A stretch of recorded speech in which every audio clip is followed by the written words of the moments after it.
فكلي من كل الثمرات فاسلكي سبل ربك ذللا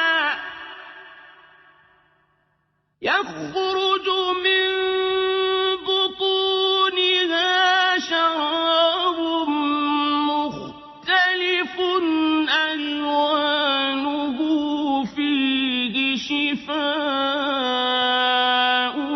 للناس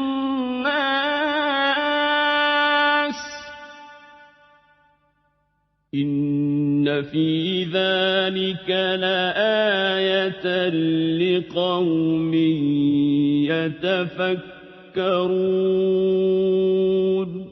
Then eat of all fruits and follow the ways of thy Lord, made smooth for thee. There cometh forth from their bellies a drink diverse of hues, wherein is healing for mankind. Lo, herein is indeed a portent for people who reflect. پھر ہر قسم کے میوے کھا اور اپنے پروردگار کے صاف رستوں پر چلی جا. اس کے پیٹ سے پینے کی چیز نکلتی ہے جس کے مختلف رنگ ہوتے ہیں، اس میں لوگوں کے لیے شفا ہے. بے شک سوچنے والوں کے لیے اس میں بھی نشانی ہے. اس آیت میں تو مراد شہد ہے. چنانچہ بخاری اور مسلم کی حدیث میں ہے کہ کسی نے آ کر رسول اللہ کی خدمت میں عرض کیا کہ میرے بھائی کو دست آ رہے ہیں. رسول اللہ نے فرمایا اسے شہد پلاؤ. وہ گئے، شہد دیا، پھر آئے اور کہا اللہ کے رسول اسے تو بیماری اور بڑھ گئی. رسول اللہ نے فرمایا جاؤ اور شہد پلاؤ. انہوں نے جا کر پھر پلایا، پھر حاضر ہو کر یہی عرض کیا کہ دست اور بڑھ گئے ہیں. رسول اللہ نے فرمایا اللہ تعالیٰ سچے ہیں اور تیرے بھائی کا پیٹ جھوٹا ہے، جاؤ شہد پلاؤ. تیسری مرتبہ شہد سے بفضل اللہ تعالی شفا حاصل ہو گئی. بعض طبیبوں نے کہا ہے کہ ممکن ہے کہ اس کے پیٹ میں فضلے کی زیادتی ہو. شہد نے اپنی گرمی کی وجہ سے اس کی تحلیل کر دی. فضلہ یعنی پاخانہ خارج ہونا شروع ہوا، دست بڑھ گئے. عربی نے اسے مرض کا بڑھ جانا سمجھا، رسول اللہ سے شکایت کی. رسول اللہ نے اور شہد دینے کو فرمایا. اس سے اور زور سے فضلہ خارج ہونا شروع ہوا. پھر شہد دیا، پیٹ صاف ہو گیا، بلا نکل گئی اور کامل شفا بفضل الہی حاصل ہو گئی. اور رسول اللہ صلی اللہ علیہ وسلم کی بات بالکل سچی تھی اور پوری ہوئی. بخاری اور مسلم کی اور حدیث میں ہے کہ رسول اللہ صلی اللہ علیہ وسلم کو مٹھاس اور شہد سے بہت الفت تھی. صحیح بخاری اور مسلم ہی کی ایک اور روایت میں ہے آپ نے فرمایا 3 چیزوں میں شفا ہے، پچھنے لگانے میں، شہد کے پینے میں اور داغ لگوانے میں، لیکن میں اپنی امت کو داغ لگوانے سے روکتا ہوں. بخاری اور مسلم کی حدیث میں ہے آپ نے فرمایا کہ تمہاری دواؤں میں سے کسی میں اگر شفا ہے تو پچھنے لگانے میں، شہد کے پینے میں اور آگ سے دغوانے میں، جو بیماری کے مناسب ہو، لیکن میں اسے پسند نہیں کرتا. سنن ابن ماجہ میں ہے رسول اللہ نے فرمایا تم ان دونوں شفاؤں کی قدر کرتے رہو، یعنی شہد اور قرآن.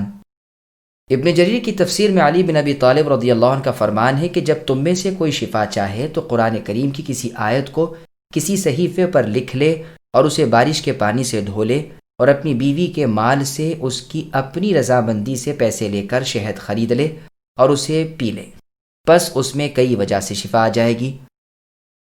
اللہ عز و جل کا سورہ بنی اسرائیل کی آیت نمبر 82 میں فرمان ہے وَنُنَزِّلُ مِنَ الْقُرْآنِ مَا هُوَ شِفَاءٌ وَرَحْمَةٌ لِّلْمُؤْمِنِينَ، یعنی ہم نے قرآن میں وہ نازل فرمایا ہے جو شفا ہے اور رحمت ہے مؤمنوں کے لیے.